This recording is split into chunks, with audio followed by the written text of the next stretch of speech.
آج کی اس بزم کا ورد لکھ لیجئے۔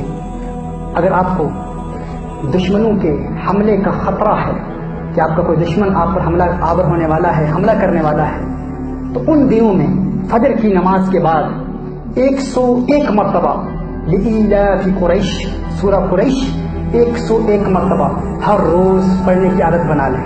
جب دشمنوں کے حملوں کا خطرہ ہو تو ان دنوں میں 101 مرتبہ سورہ قریش آپ پڑھیں، انشاءاللہ تعالی اللہ عز و جل آپ کو دشمنوں کے حملوں سے بچائے گا۔